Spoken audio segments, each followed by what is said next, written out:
बहुत पुराने ज़माने की बात है। रामू नाम का व्यक्ति अपनी पत्नी सुनैना के साथ तथा अपने एक बेटा और एक बेटी के साथ एक बहुत बड़े मकान में रहा करता था।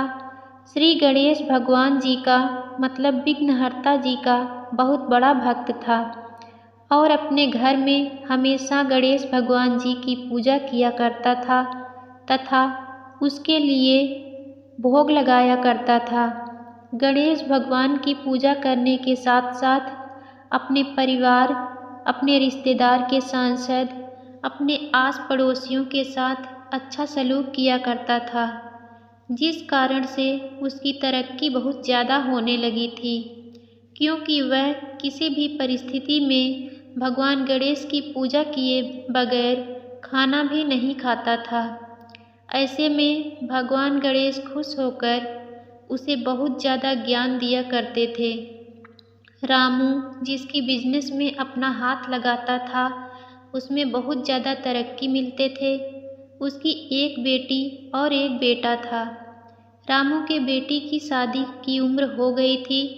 रामू सोच रहा था कि मैं अपनी बेटी के लिए ऐसा घर ढूंढ लूँगा जिसमें गणेश भगवान की बहुत ज़्यादा पूजा होती होगी।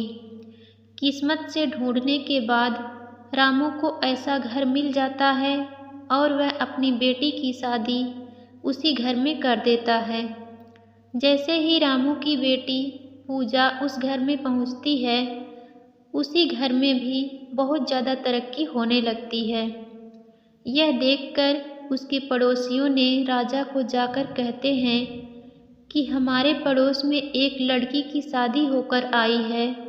उसके घर आते ही उसके घर में धन का अंबार लग गया है। अगर आप उस बहू को राजमहल में रखेंगे तो राजमहल में भी कभी किसी तरह से नुकसान नहीं होगा और हर राजकोष हमेशा भरा रहेगा। राजा अपने नौकरों से कहता है कि जाओ जाकर उस बहू को बुलाकर राजमहल ले आओ। नौकर जाता है और पूजा को कहता है कि तुम्हें राजा ने राजमहल बुलाया है। तभी पूजा बहू कहती है कि ठीक है, मैं 10 दिनों बाद जाऊंगी। राजा इस बात को खुशी खुशी मान लेता है। उसी दिन से राजा की उल्टी गिनती शुरू हो जाती है। उसे बहुत ज़्यादा बीमारी होने लगी थी, हाथ पैर फूलने लगे थे और बिल्कुल भी स्वास्थ्य खराब हो गया था। उन्होंने बहुत सारे वैद्य और डॉक्टरों को दिखाया, लेकिन कोई भी काम नहीं आया।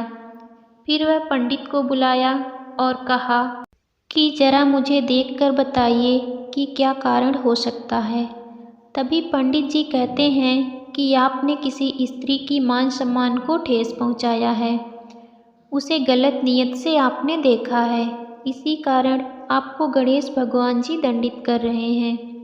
तभी राजा अपने नौकर के साथ उस घर जाता है और माफ़ी मांगता है।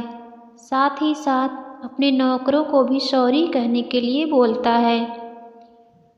पूजा बहू खुशी खुशी सबको माफ़ कर देती है, क्योंकि वो भगवान श्री गणेश जी का बहुत बड़ा भक्त थी।